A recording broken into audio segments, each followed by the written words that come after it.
Hello বন্ধুরা, সবাই কেমন আছো? আশা করি সবাই খুব ভালো আছো। তো তো সবার শিবরাত্রি কিরম কাটলো বলো? আমার তো মোটামুটি কেটেছে শিবরাত্রি। অনেক আশা করেছিলাম, সব আশায় পানি, জল পড়ে গেছে একদম। তো আমার সেই মতন শিবরাত্রি কাটেনি।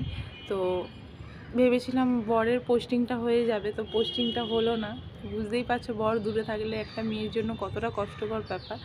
তো আমারও প্রচণ্ড ভালো লাগছে না। আমি ভেবেছিলাম ভোলেনাথকে এবারে চেয়েছিলাম। অবশ্যই ভোলেনাথ আমাকে প্রত্যেকটা বিপদ থেকে উদ্ধার করে। ভোলেনাথ আমার কাছে যে কী একমাত্র আমি জানি। তো জানি না, হয়তো কোনো ভালো কিছু বুঝেছে তাই হয়তো পোস্টিংটা দেয়নি, কিন্তু পোস্টিং হওয়ার কথা ছিল, তো হলো না। তো আমি ভেবেছিলাম এলে আমরা দুজনে মিলে জল ঢালবো, এইটাই আমাদের কথা ছিল, কিন্তু এলো না। তো আমি ঘরের ঠাকুরকেই জল ঢালি। তো ঘরের সব জোগাড় জাতি করে সব করে আমি 4 প্রহর ভেবেছিলাম এবারে, যেহেতু ও এলো না, আমি 1 প্রহরই জল ঢালবো, কিন্তু আমি 4 প্রহরই জল ঢেলেছি। ঢালার সৌভাগ্য হয়েছে আমার। তো আমি 4 প্রহরই জল ঢেলেছি। তো তোমরা সবাই কিরম শিবরাত্রির কাটালে বলো? সবার নিশ্চয়ই খুব ভালো গেছে শিবরাত্রি। আমার অতটা ভালো যায়নি। এক তো ও এলো না, সেই মতন ঢালতে পারলাম না। তার উপর শ্বশুরমশাইয়ের সাথে একটু কিটিরমিটির হয়ে গেল পুজোর জায়গায় এসে। বুঝতেই পারছো, 5টা মানুষ থাকলে যেরকম হয় আর কি, কথার মিল না থাকলে যা হয়। তো সেই নিয়ে মনটা প্রচণ্ড খারাপ হয়ে গেল।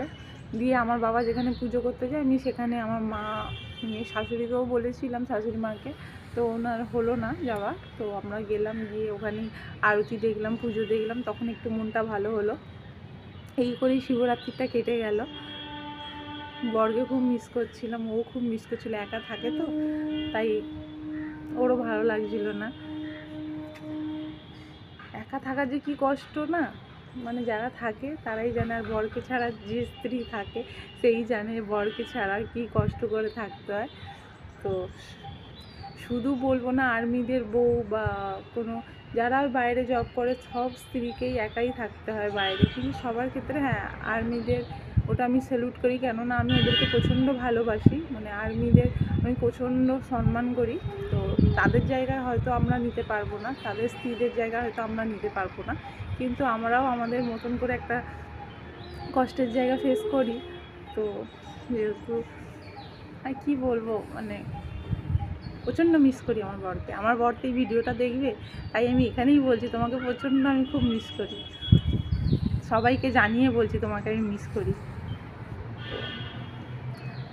তো চুল অনেক বেলায় স্নান করেছি, একটুখানি রোদ ছিল, ভাবলাম ছাদে আসি। আর তোমাদেরকে মনের কথা ছাদে এসেই আমি বলতে পারবো, ঘরে তো কিছু বলতে পারবো না, তাই ছাদে এসেই তোমাদেরকে আমার মনের কথাটা আমি বলার চেষ্টা করি। তো কিছু মনে করো না, অবশ্যই যেটুকু ঘরে ভিডিও করার করি, মনের কথাগুলো ছাদে এসেই তোমাদের সাথে আমি বলি।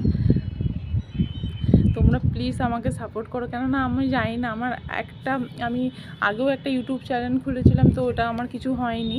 তো আমি জানি না এটাও আমার হবে কি না। এটাও অনেক টাইম হয়ে গেল আমার, সেই মতন হয়তো আমি নিজেও ভিডিও দিতে পারছিলাম না, কিন্তু বুঝতেই পারছো পরিস্থিতির চাপে অনেক কিছু ঝুট ঝামেলার জন্য আমি দিতে পারি না। প্লিজ তোমরা আমাকে একটু সাপোর্ট করো, এই জায়গাটা আমার দাঁড়ানো খুব দরকার। আমি এইটাই বারবার প্রত্যেকটা ভিডিওয় তোমাদের বলছি, প্লিজ আমাকে একটু সাপোর্ট করো, সাপোর্টের খুব প্রয়োজন আছে তোমাদের। তো আজকের মতন আমি বেশি বড় ব্লগ বানাতে চাই না, অল্প অল্প করেই আমার নিজের সমস্ত কথা তোমাদের সাথে শেয়ার করতে চাই, কেননা বেশি কিছু বড় হলে তোমরা আমার দেখবে না। ইউনিক আমার ভিডিও সেই মতন ভাইরাল হয় না। তো একটু আমাকেও দেখো প্লিজ, তোমাদের সাপোর্টটা খুব দরকার। প্লিজ আমাকে সাপোর্ট করো।